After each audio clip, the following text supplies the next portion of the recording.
নমস্কার বন্ধুরা, welcome to my channel the creative Sumita.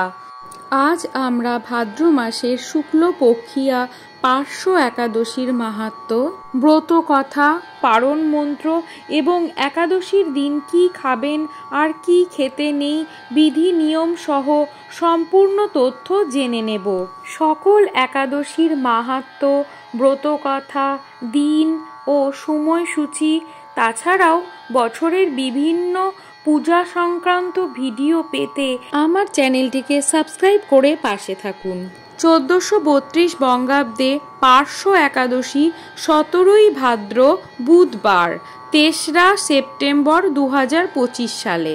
একাদশী তিথি শুরু হবে 16ই ভাদ্র রাত্রি 12:58 থেকে, শেষ হবে 17ই ভাদ্র রাত্রি 1:47।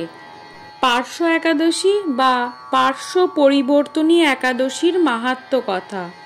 ব্রহ্মবৈবর্ত পুরাণে যুধিষ্ঠির শ্রীকৃষ্ণ সংবাদে বর্ণিত আছে। একদা মহারাজ যুধিষ্ঠির ভগবান শ্রীকৃষ্ণকে প্রশ্ন করলেন, হে কৃষ্ণ, এই ভাদ্র মাসের শুক্লপক্ষিয়া একাদশীর নাম কি? এই ব্রত পালনের ফল কি? শ্রীকৃষ্ণ বললেন, এই ব্রত পূর্ণ ফল প্রদায়িনী, স্বর্গ ও মোক্ষদায়িনী। এর মাহাত্ম্য শ্রবণে সকল পাপ বিনষ্ট হয়।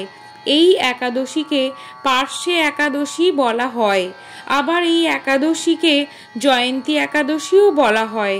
যিনি এই তিথিতে ভক্তি ভরে শ্রী বামন ভগবানের পূজা করেন, তিনি ত্রিলোকে পূজা পান। যিনি কমল নয়ন শ্রী বিষ্ণুর পূজা কমল দ্বারা করেন, তিনি নিঃসন্দেহে ভগবানের সমীপে গমন করেন। যে পুণ্য এই ব্রতে লাভ হয়, তাহা বাজপেয় যজ্ঞেও লাভ হয় না।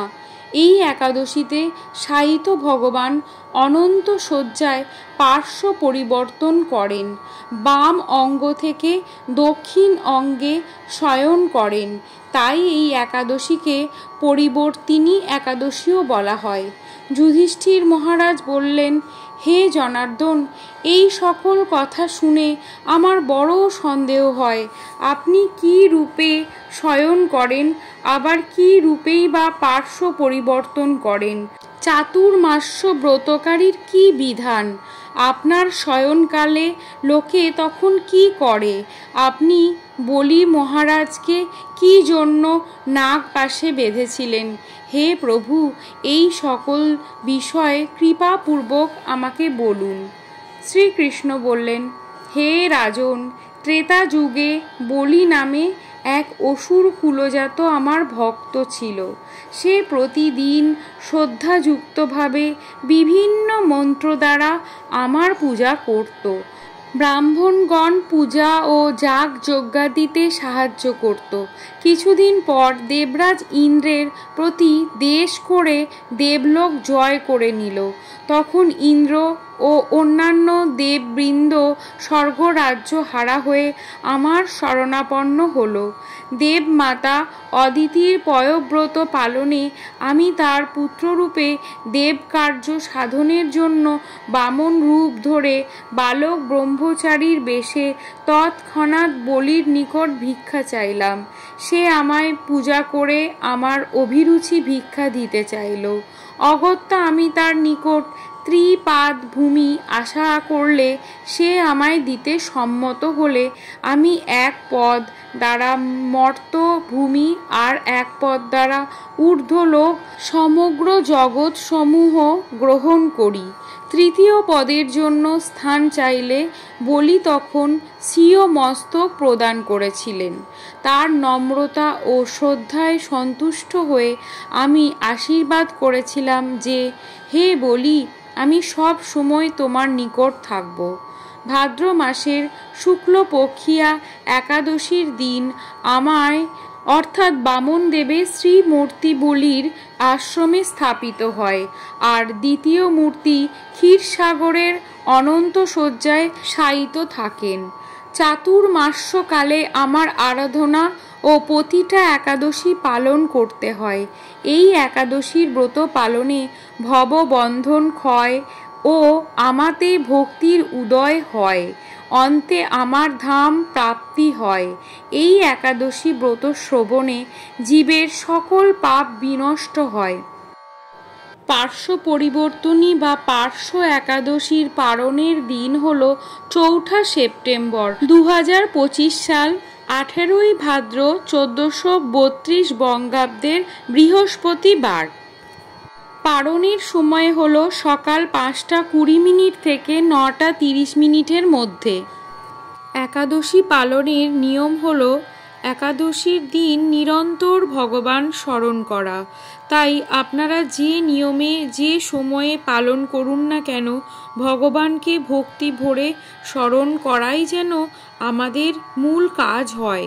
একাদশীতে অনাহারে থাকাই নিয়ম, কিন্তু সম্ভব না হলে একাদশীর দিন পঞ্চ রবিশস্য বর্জন করা উচিত। ফল মূলাদি অনুকল্প গ্রহণের বিধান রয়েছে। একাদশীতে যে সকল সবজি ও ফল মূলাদি গ্রহণ করা যায় সেগুলি হল গোল আলু, মিষ্টি আলু, চাল কুমড়ো, পেঁপে, টমেটো, ফুলকপি ইত্যাদি। সবজি ঘি অথবা বাদাম তেল, সূর্যমুখীর তেল দিয়ে রান্না করে ভগবান শ্রীহরিকে উৎসর্গ করে আহার করতে হয়।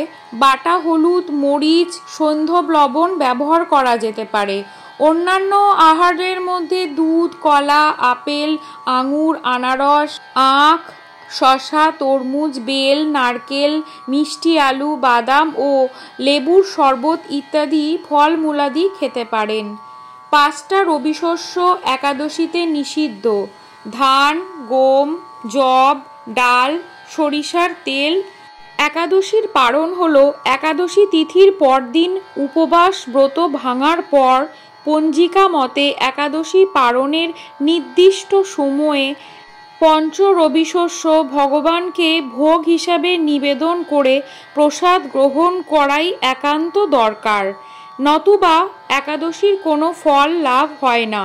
নিরন্তর শ্রী ভগবানের নাম স্মরণ, মনন, শ্রবণ, কীর্তনের মাধ্যমে একাদশীর দিন অতিবাহিত করতে হয়।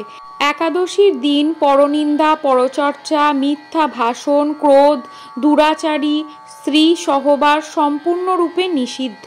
একাদশী ব্রতের আগের দিন রাত্রি 12টার আগেই অন্ন ভোজন সম্পন্ন করে নিলে সর্বোত্তম। ঘুমানোর আগে দাঁত ব্রাশ করে নিতে হয়। একাদশীর দিন সতর্ক থাকা উচিত রক্তক্ষরণ যেন না ঘটে। একাদশীর দিন ক্ষৌরকর্ম অর্থাৎ চুল কাটা, নখ কাটা বা দাড়ি কাটা এগুলো নিষিদ্ধ। প্রসাধনী ব্যবহারও নিষিদ্ধ, অর্থাৎ তেল, সুগন্ধি, সাবান, শ্যাম্পু এগুলো বর্জনীয়। একাদশীর পারণের নির্দিষ্ট সময়ে পঞ্চ রবিশস্য রান্না করে ভগবানকে ভোগ নিবেদন করে প্রসাদ গ্রহণ করা একান্ত দরকার। একাদশীর পারণ মন্ত্র হল একাদশাং নিরাহর ব্রতে নানেন কেশব প্রসীদ সুমুখ নাথ জ্ঞান দৃষ্টি প্রদ ভব। এই মন্ত্র 3 বার পাঠ করে সময়ের মধ্যেই পারণ করতে হয়। শ্রীকৃষ্ণের প্রীতি ভক্তি লাভের জন্য সকলের একাদশী পালন করা উচিত। আজকের ভিডিওটি যদি আপনাদের ভালো লাগে তবে ভিডিওটিকে লাইক এবং শেয়ার করার অনুরোধ রইল, আর পাশে থাকা বেল আইকনটি অবশ্যই প্রেস করে দেবেন যাতে আমার নতুন ভিডিওর নোটিফিকেশন আপনাদের কাছে পৌঁছে যায়। শ্রী হরির কৃপায় সকলে ভালো থাকবেন, সুস্থ থাকবেন আর সাবস্ক্রাইব করে আমার পাশে থাকবেন। জয় পার্শ্ব একাদশীর জয়, জয় রাধাকৃষ্ণের জয়। ভিডিওটি শেষ পর্যন্ত দেখার জন্য অসংখ্য ধন্যবাদ।